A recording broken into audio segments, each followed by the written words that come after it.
NetEase Games fires 2 senior execs for alleged money laundering and bribery. Palworld developer reveals the Pokemon patents Nintendo claims it's violating. And Sony commits to releasing major single-player games every year from 2025 onwards. All of that today on TripleJump Gaming News.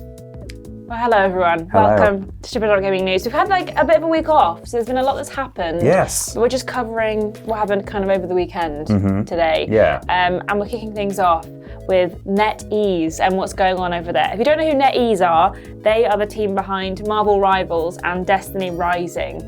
They're based in China and it's been kicking off there. Yeah, this sort of happened tail end of last week, didn't it? Yes, on Friday. So according to Chinese site Li Feng, 9 of their staff, including 2 execs, Zhang Lang, who's their general manager for their games, and Jin Yuchen, who is their esports lead, have been arrested.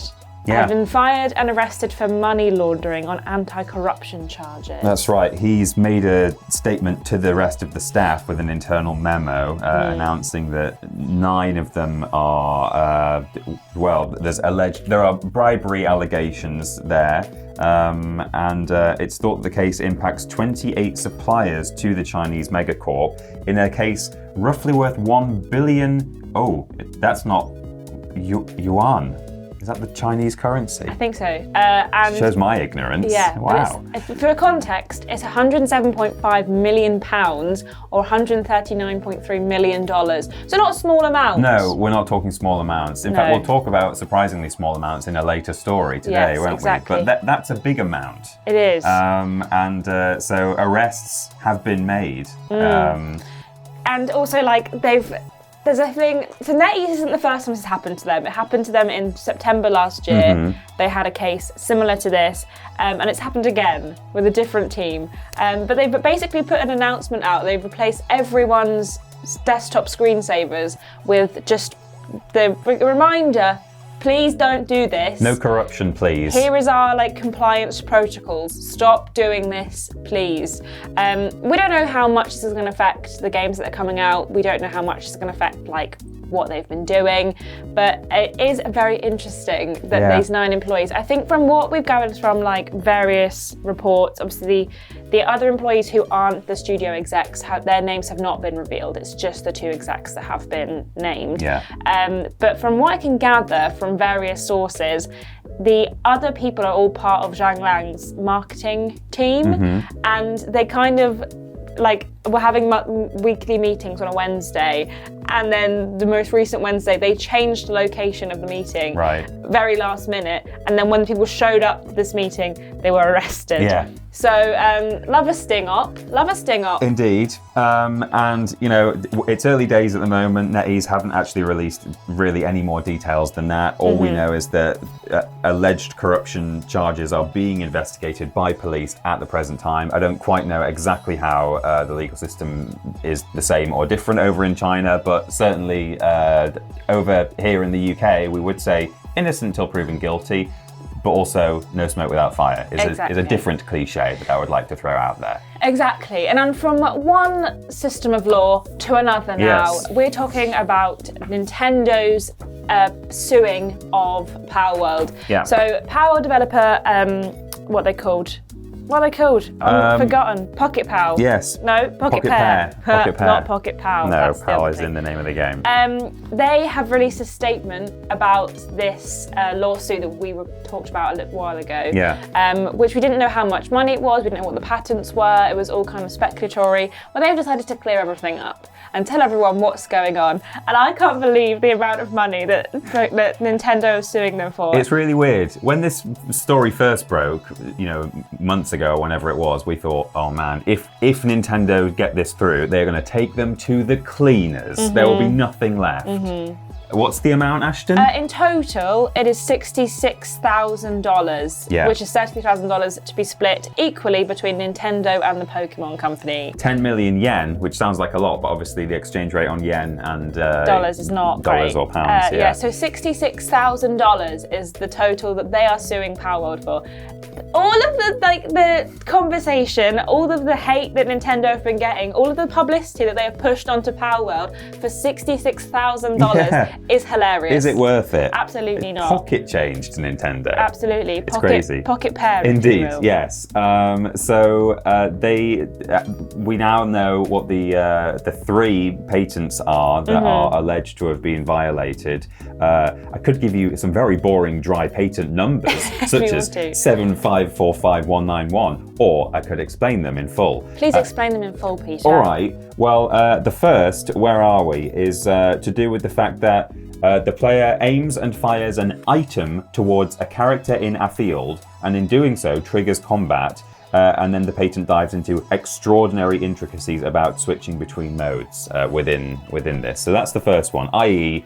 throwing a Pokeball. Yes. The second one is very similar, but it focuses more on being able to capture Pokemon in the wild without having to fight. Yeah. And the third one, weirdly, is the modification of the invention of riding creatures in an open world and being able to transition between them easily. Yeah, I mean, I'd have to see exactly what it is that they reckon they've got a patent for there, because... Well, the thing is, these 3 patents were all filed this year. Yeah. So the first one was filed in July and it was registered in August. The second one filed in February, registered in May, and the third one filed in March, registered in July. Yeah. So these have all come out since Palworld has been launched. The first games to feature them were Pokemon Legends, Arceus, and Scarlet and Violet. Yeah, so... which came out in 2022. So these patents have been added to Nintendo's roster after these games have come out. So this is the kind of the big problem here, is that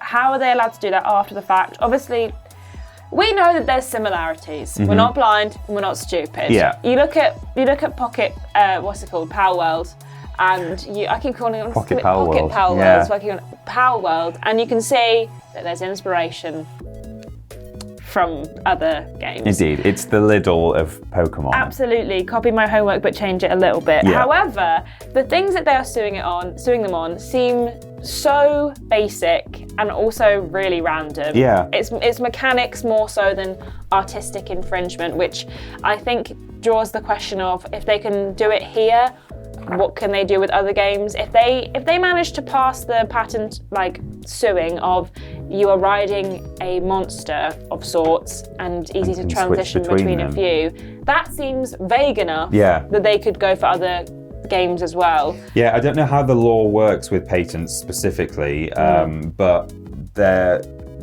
some of these patents are modifications of existing things that they had. So they already had patents existing that were to do with, obviously, throwing a Pokeball and catching a monster, for example. And then they've since done these newer ones that have slightly tweaked those patents. So it might be that if you're a non-Pokemon-esque game, you can have an easily switchable mount, for example, but within the confines of Poke games, Poke-likes, then perhaps that's when, if you're Pokemon-like and then you can easily switch between mounts, maybe that's where these things come in. I don't know how it works. We are not qualified to talk about this. Yeah, so they've established these early. They've kind of pushed these through in order to pursue the case of these $66,000 that they want. Pocketpair says the plaintiffs claim that the Palworld released by us on January 19th, 2024 infringes upon the following 3 patents held by the plaintiffs. We've already gone through those with you. And are seeking an injunction against the game and compensation for a portion of the damages incurred between the date of registration of the patents and the date of filing the lawsuit, which means it's not from the beginning. No. The reason the amount is so small is because it's only from July, February and March, and so it's not all the way from January. Maybe we would have seen a bigger amount. Doubt it, considering it's 60,000 grand. Sorry. But yeah, they've also said we will continue to assert our position in this case through future legal proceedings. So they are not backing down. No. They are saying that it's ours. We did it fair and square, and you have no rights here, Nintendo. I also think it's great that they're doing this, because Nintendo have a history of just suing everyone. Yeah. Suing anyone who can move. I think there was literally another article this week about someone who was bragging about emulating Nintendo games getting slapped with an absolutely massive lawsuit. I mean, apparently that guy, so he was emulating Brothership before it even came out. Yeah. And he actually I believe he sent a letter to Nintendo saying, you can't do anything about it. Yeah. And then they said, all right, $7 million lawsuit. That's what we're going to do about it. So, I mean, that's fair enough. If you're going to be an idiot, he's play stupid games for stupid clearly prizes. breaking the law and gloating about it. So you're kind of asking for trouble there. The other thing to note is that Sony have actually teamed up with Pocketpair to, I mean, this was a couple of months ago now, to provide merchandise, create a new company to provide merchandise of the PALs. And, I don't know how invested they might feel that they are now, Sony, in this whole IP. So are they likely to be sort of offering a little bit of assistance behind the scenes? I mean, it's not their fight. I don't feel like Palworld need it. No, this I don't game think, has made them millions. Like, this game has, been amazing for them. But I'm sure Sony have some good lawyers. Are just like, hey, if you need a homie, we've got some pals for you. Yeah. Speaking of Sony, yes, they did a fiscal, they did a big call this week about the fiscal reports and had a bunch of information regarding how much money things have made. And I mean, despite the fact that Concorded all over the place, it did. They've actually had a pretty good year. Yes. They've had some good news. But the main thing coming out of this phone call presentation thing is that they have said that they are intending to release a major single-player game every year for the next fiscal year onwards. Yeah. They are not abandoning single-player games. We were a bit worried for a while. They have said that they continue their commitment to first-party single-player games, which is what we love to see. It is. I mean, it was a bit touch and go because obviously Helldivers did so well, and other non-Sony live service games, some of them are, printing money. So the temptation is always there for these big publishers. But then, on the other hand, they had Concord, and so it was difficult to know how Sony might be feeling about live service. Obviously, they've had this huge loss. But then on the other hand, they might have thought, well, we'll pick ourselves up and carry on. Yes. But they have at least committed to, major single-player games every year. Flipping heck, though, we've still got to wait a bit longer, haven't we, to actually get any from them? Yeah, there's nothing apparently until the end of the financial year, which is March 2025. So we've still got a good 4 months until we're going to get another single-player game from them, which we know that their next one, Sucker Punch's Ghost of Yotai, which is a sequel to the amazing Ghost of Tsushima. Yes. But that is their next major single-player game, and also the only one we actually know anything about. Obviously, we've seen things from Wolverine and other games, but we've not actually got any information about those. So Ghost of Yotai is the next one that we're looking at from them.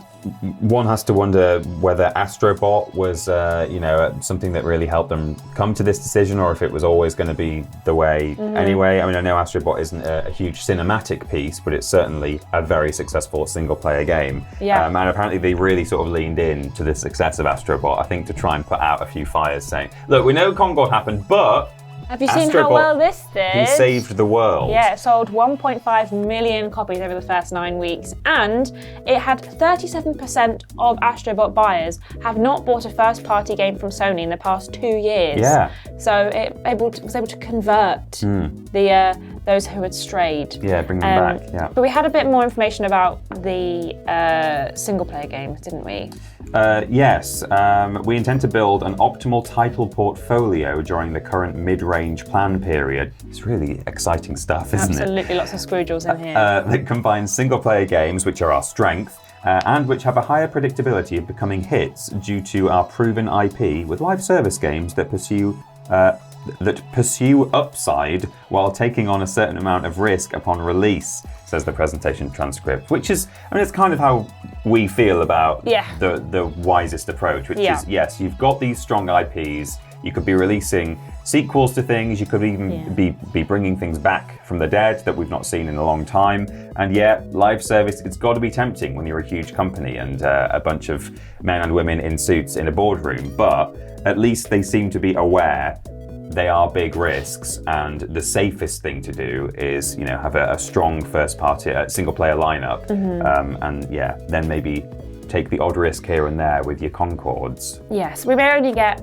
one major single-player game from them every year for the next fiscal year onwards. Yeah. However, they're not completely departed from live service, unfortunately. No. Unfortunately for us, they're still going to be doing live service games. However, hopefully there'll be some more interesting ones in there. They've learnt from Concord, fingers crossed, and maybe things will shift and change a little bit from then. We've still got a bunch coming out or due to be coming out. The only thing I don't like is that they are talking about their proven hits because of proven IP. Yeah.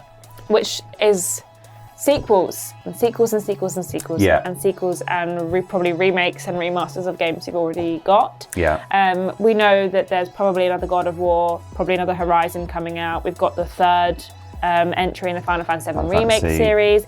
Death Stranding 2 on the beach. And probably some more Marvel titles, given what we learned from the Insomniac leak a few months ago.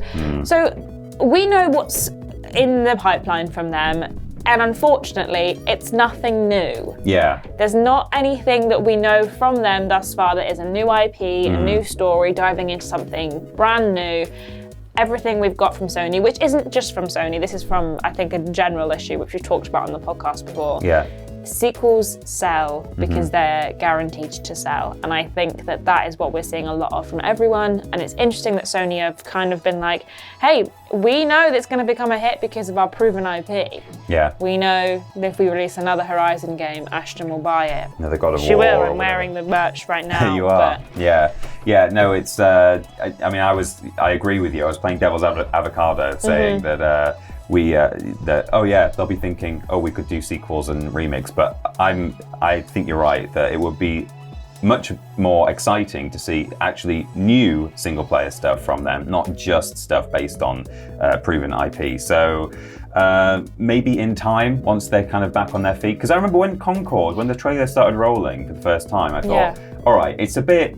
The dialogue's very Marvel, he's right behind me, isn't he? But I thought, this looks like an interesting world. Yeah, and then they said... And then it was live service game. So, if they'd come out of nowhere and said, hey, here's our new sci-fi single-player game where basically the Guardians of the Galaxy run around and have a good time, I wonder if it might have had a better reception than Concord actually had when it turned out to be a live service multiplayer game. Absolutely. Well, let us know what you think in the comments below. That's all from us. Yeah. Make sure you follow our page to find out more. And there's always going to be news on the Twitter and Facebook. Fraser posts news on there all the time, so keep up to date with that. In the meantime, we'll see you around, I guess. Yeah, and check out all the stuff that's going out this week as well. Absolutely. Yeah. All right. Bye. Bye.